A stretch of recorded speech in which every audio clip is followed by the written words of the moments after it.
here and I have just 9 of my blocks on my design wall because I've got stuff over here that I can't put everything out, and I don't think this design wall is big enough for all 36 of my blocks anyway. But I just wanted to show you how you can put these blocks together side by side. You can also add sashing in between if you like that as well. And I think I just want a utilitarian quilt, and so I am just going to sew my blocks together side by side. I do have all of my blocks with the large square in the upper left position at this point, and I think what I'm going to do, I wanted to let you see it this way, and then I'm going to switch every other block and put the large square 180-degree turn in every other block just to see what that looks like as well. So keep this in mind, and I'm going to go switch these 9 blocks the other way. Alright, on this version here, I have where in the top row, all of my big blocks have been rotated 180 degrees, and also on the 3rd row. And now when you look at the seam in between the 1st and 2nd rows, none of the seams in the blocks nest.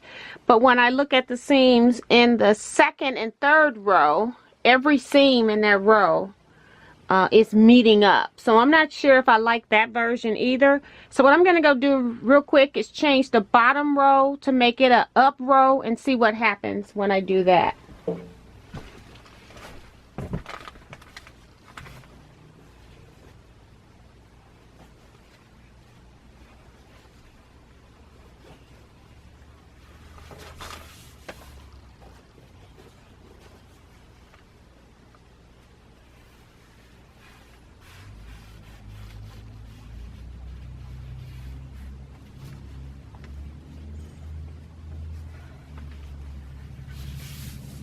So here we got some seams, but not all the seams are showing. And then if I turn it right side up like I did at the top, I still have the same scenario there where I have some seams showing. And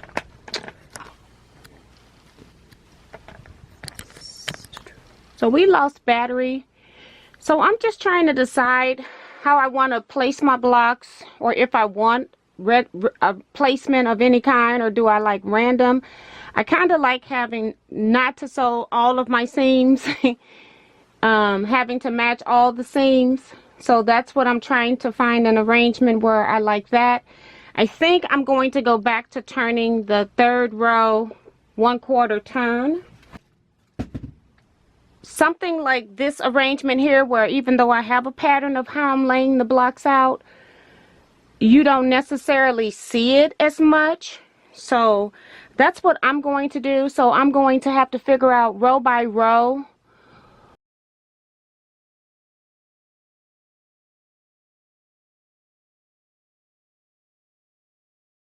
what I'm putting in each area. So I'll be doing that off camera. And then how I'm going to sew my blocks together is I'm going to start sewing like 4 patch units. So I'm only going to worry about 4 blocks at a time, and then I'm going to mark like number 1 for the first 4 patch up in this corner, and then when I get to the other one over there, that'll be number 2.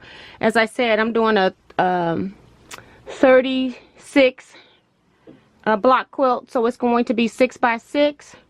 So that means that I'll have 9 patches when I'm done. So that's my goal.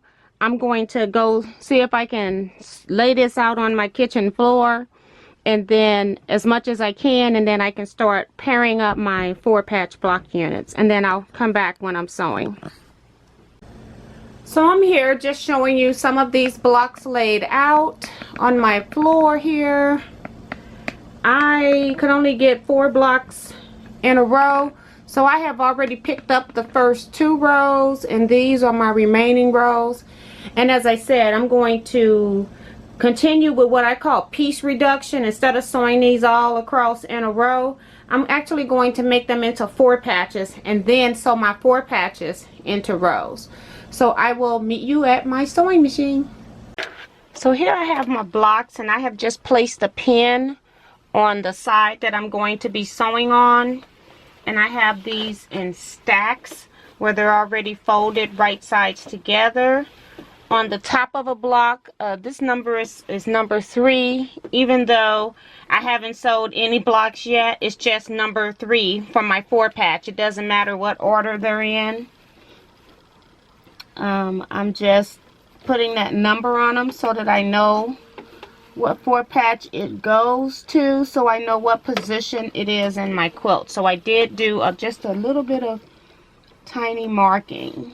Having a difficult time getting my thread to stay in the thread guide, huh? Okay.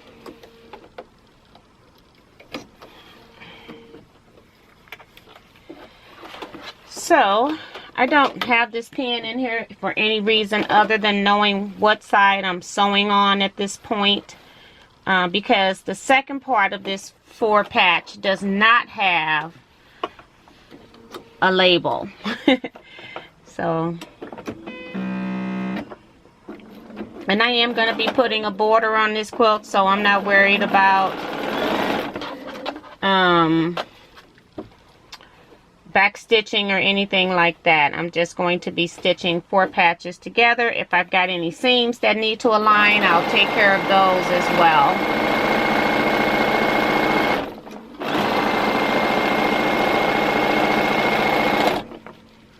Okay, this is the bottom part of 9 patch number 3. And I have no seams that match here as well.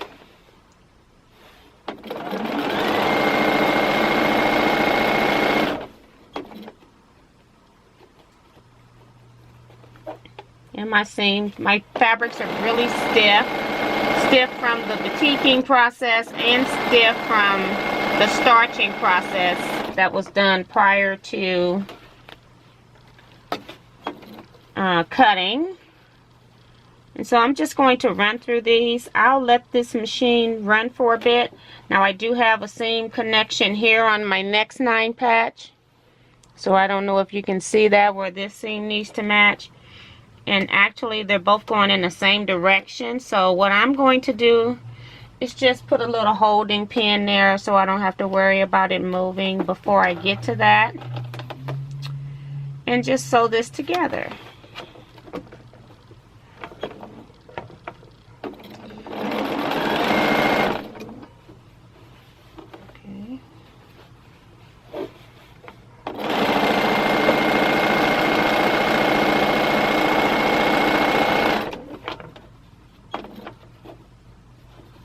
Take my pin out.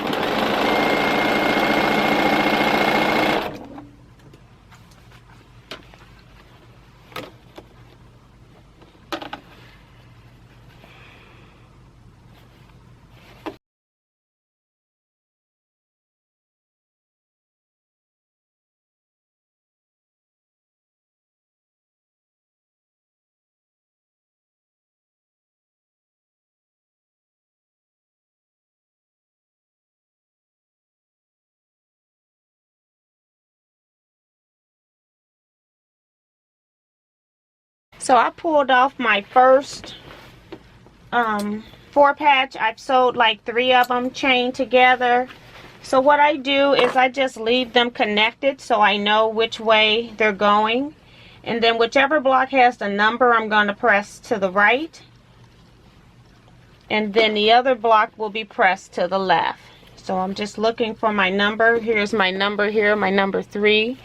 So that's the top. That's why I put a number on one, so I'll know the top and the bottom. And I don't like pressing on this plastic table on this Bernina, so I'm just going to do a light press here, pressing the top one with the number on it to the right, and then I'm going to press the bottom portion to the left, just like if I was sewing rows of blocks together. That's kind of what I'm doing here.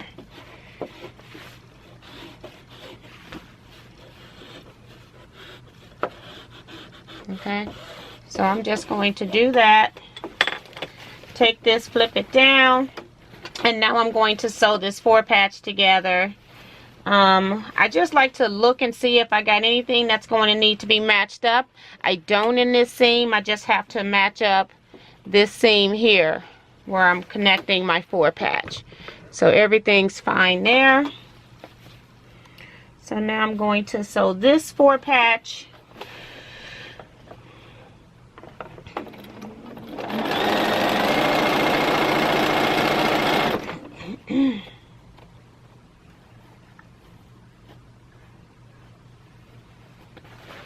And I'm just abutting the seams back here so that I can evenly distribute the material under the presser foot. And I'm lining up my end pieces now. No seams to match on this one.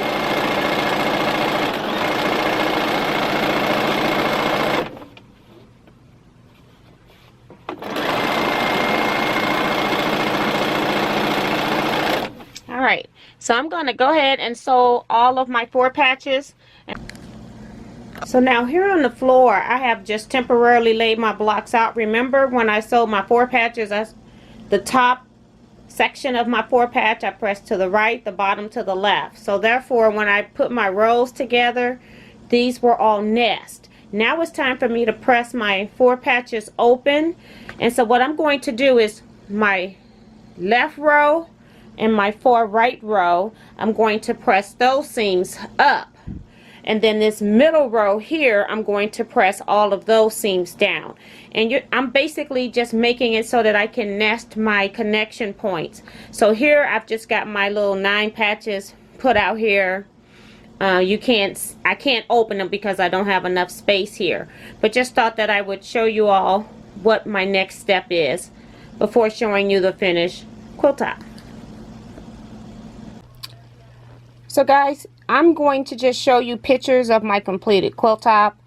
I still have the 9 patch numbers from my masking tape still on this, and I'm hoping that I will be able to show you this quilt on my deck if we have good weather so I can show you the entire quilt top at one time. That's it for this video, and I'm going to move on to the borders in the next video. Thank you all so much for watching. Please remember to like, comment, and subscribe. Share my channel with your other quilting friends, and I'll see you in my next video. Bye-bye, Teaquilters. Stay blessed.